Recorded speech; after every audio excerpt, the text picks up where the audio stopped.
Hello everyone, this is Mariah Marish, member of Goodwin University's UDL Cohort, and today we're going to be focusing on the concept of UDL engagement in English 102, Composition and Literature, and we're going to be exploring a situation I like to call the so what of literary theory.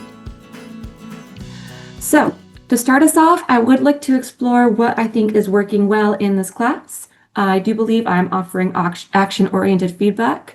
I do try to optimize relevance, value, and authenticity in my assignments. I do see that this primarily happens in the discussion boards, and I definitely do want to bring this into the assignments more. I also did create a module on AI and literature, which is so important in today because AI is everywhere, it's growing, it's not going away, and understanding the difference between a text that's AI written versus human written is important to really appreciating what literature is, which is a point of this class. I also really try to foster belonging and community. As we'll explore a little more, this class is asynchronous when I teach it. Most of the sections are, and it can be difficult to feel like you belong when you never really speak face to face with your peers or your professor. So I really try to make students feel welcome in terms of the videos I include, the opportunities for them to express themselves, to share who they are. And then finally, I do try to nurture joy and play. And there is an asterisk next to this though, because while I think I do this well in the discussion boards, I think it could be done more in the assignments. And we're actually going to be focusing on this when we get to the situation that we will be discussing. So this brings us to our learning barriers. I found several in learning outcomes, assessments, teaching methods, learning materials. The one we're going to be focusing on, though, is the learning assessment, literary theory, and criticism.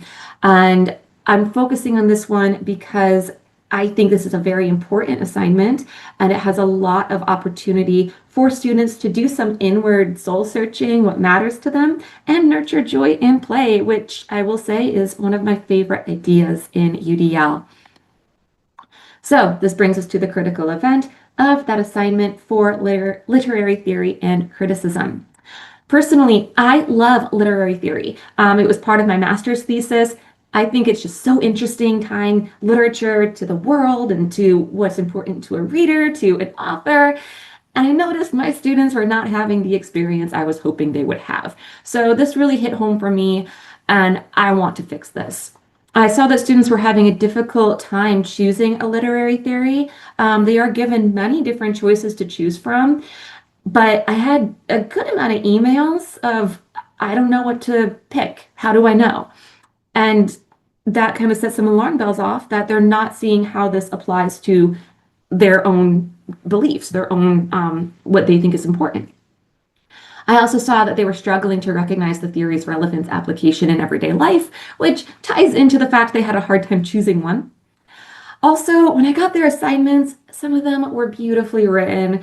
Others sounded like they almost came from Spark Notes, which, anyone who's seen Spark Notes, it's pretty generic. That's not the experience I want my students to have. So, how do we fix this? Nurturing joy and play. In order to do this, we have to understand what this is.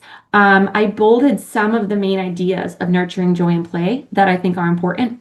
So using it as an act of resistance to oppressive systems, we can definitely see this in theories such as queer theory, feminism. You want to really focus on the variability of the learner, embedding options and flexibility, which we do have in the assignment already about choosing your own theory, but we could do this more. And we want students to find their own joy. Finally, this is a part that I think is super important for joy and play, and that is creating a space for learners to find joy through connections to their identities, sense of self, and communities. And this is what I really want to focus on with this assignment because theory and criticism offers these opportunities. So we have theories and criticisms like historicism, so looking at the world in which a text was written. Feminism, which we're all familiar with. Psychoanalysis, and I notice a lot of students gear toward this. And I think part of this could be because a lot of them are in the helping professions, so they're very interested in the psychoanalytical aspect of what a character or a writer is going through, or a reader when they read a piece. There's also post-colonialism and queer studies. So a lot of these examples give an opportunity for a student to represent themselves, explore what's important to them and or their community.